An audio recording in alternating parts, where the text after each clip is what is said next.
नेपाल दक्षिण एशिया का एक सुंदर और पहाड़ी देश है। यह हिमालय की गोद में बसा और अपनी प्राकृतिक सुंदरता, संस्कृति और धार्मिक महत्व के लिए प्रसिद्ध है। इसकी राजधानी काठमांडू, भाषा नेपाली, साथ ही कई स्थानीय भाषाएं हैं। धर्म मुख्यतः हिंदू और बौद्ध है। प्रसिद्ध स्थान माउंट एवरेस्ट, दुनिया की सबसे ऊंची चोटी, पशुपतिनाथ मंदिर, लुम्बिनी, भगवान बुद्ध की जन्मभूमि, पोखरा, चितवन नेशनल पार्क।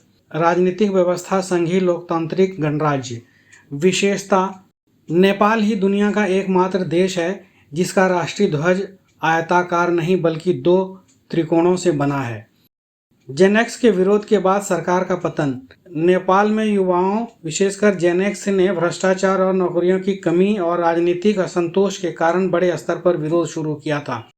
यह विरोध एक सोशल मीडिया प्लेटफॉर्म बंदी की वजह से हुआ था, जिसे सरकार ने उन प्लेटफॉर्मों से पंजीकरण और नियंत्रण की मांग न मानने के कारण लागू किया था।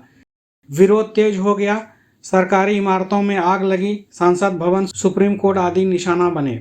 प्रधानमंत्री केपी शर्मा ओली ने इस्तीफा दे दिया। नेपाल के राष्ट्रपति रामचरण पौडेल ने संसद को भंग कर दिया। सुशीला कार्की को अस्थायी प्रधानमंत्री बनाया गया है। वह नेपाल की पहली महिला प्रधानमंत्री है। अगली आम चुनाव की तारीख 5 मार्च 2026 को तय की गई है।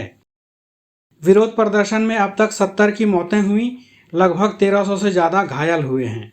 जरूरी सामानों की आपूर्ति बाधित हुई। इंडो नेपाल सीमा कुछ बिंदुओं पर बंद हुई है, मगर बाद में आंशिक रूप से खोल दी गई।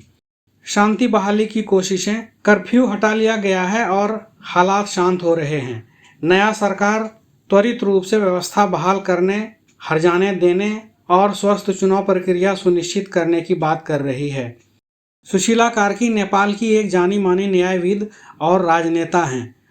जन्म 1952, विराटनगर, नेपाल। पेशा वकील और न्यायाधीश। ऐतिहासिक उपलब्धि, वे नेपाल की पहली महिला मुख्य न्यायाधीश रही हैं 2016 से 2017 तक। उनके समय में न्यायपालिका को स्वतंत्र बनाने और भ्रष्टाचार विरोधी फैसलों के लिए उन्हें जाना जाता है। सितंबर 2025 में नेपाल में बड़े स्तर पर हुए जेनेक्स विरोध और सरकार के पतन के बाद उन्हें अंतरिम प्रधानमंत्री बनाया गया है। वो नेपाल की पहली महिला प्रधानमंत्री बनी। वे साफ सुथरे छवि, ईमानदार और मजबूत इरादों वाली नेता के रूप में मानी जाती हैं। न्यायपालिका और कार्यपालिका दोनों में महिलाओं की नेतृत्व क्षमता का प्रतीक है। अभी वे नेपाल को अस्थायी रूप से संभाल रही हैं और मार्च 2026 में होने वाले आम चुनाव तक सरकार का नेतृत्व करेंगी।